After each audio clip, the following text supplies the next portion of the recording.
You're already under oath to tell the truth. You've already violated that oath twice today in just those two examples.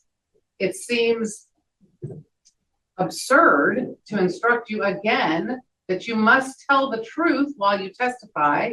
Yet here I am. You must tell the truth while you testify. This is not your show. I absolutely love how the judge is talking to Alex Jones like he's a child and like literally instructing him like, listen, Alex, you can't lie. This isn't your show. You can't do whatever you want. You don't get any, special types of privileges. And one thing I want to point out before I just get into roasting Alex Jones is, I mean, think about where we have him now and think about how many people have lived this type of experience to where, over the course of a very long time, Alex Jones has been in the game for a long time and he amassed a lot of wealth. He was living a very good life and he decided to get too deep in bed with Donald Trump. And now look what he's facing. You know what I'm saying? And not just with Donald Trump, but that's really kind of the cherry on top. But everything he did with Sandy Hook, just all the nonsense that he's caused and the pain that he's caused people. He could have just stayed with all the lizard people and the, aliens and demons and, Satan, XYZ and what have you. He could have just stayed there. He didn't even need to venture into destroying people's lives. But, he built himself up just to be getting talked to like a child by the judge at the end of it. Mr. Jones, you may not say to this jury that you complied with discovery. That is not true. You may not say it again. You may not tell this jury that you are bankrupt. That is also not true. You may have filed for bankruptcy. I don't know that, but I've heard that. That doesn't make a person or a company bankrupt. Now, I remember the first time I was introduced to good old Alex Jones, and I think he had on like a horse mask or something. And I don't even remember what he was railing on about. I had first moved to New Jersey. I was at one of my old jobs in the suit store.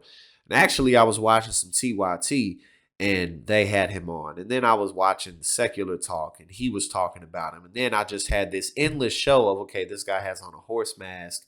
Okay, this guy's talking about lizard people and how there's some type of spiritual warfare that also involves aliens and they're coming here to do Satan's bidding. And then recently, I mean, he had like a knife and he was going to cut off his finger to show his audience how much he appreciates their continued support.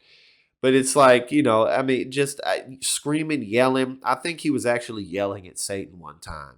Like, listen, bud, everybody else might be scared of you, but not me, not Alex Jones. And now look where he is. This guy amassed literally a fortune of tens of millions of dollars off of being the most ridiculous person anybody could ever imagine. But that's the power of entertainment, especially in modern day US of A. You need to slow down and not take what you see as opportunities to further the message you're wanting to further. And instead, only answer the specific and exact question you have been asked. But unfortunately, or fortunately, however you decide to look at it, it's not going to end well for Alex Jones. I mean, not only is his business in shambles and his, public reputation in shambles, crazy that it took this long for it to somehow have finally weighed in on him and for the ceiling to have finally collapsed. But his personal life's in shambles too. His wife's always talking trash about him because of what he put him and their family through. I mean, imagine having a dad like this. Like, yeah, that's my dad. You know what I'm saying? With the horse helmet on, screaming and yelling about aliens and demons. That's my pops. But so and moving forward, I mean, how could he really have ever continued that brand? I mean, who was going to take that up? There's always some crazy person, and right now the far right wing has more and more new blood, more and more new faces that they can take advantage of. So, Alex, he's going to go out and he's really not going to be missed all that much, except for maybe great content like this that we can make.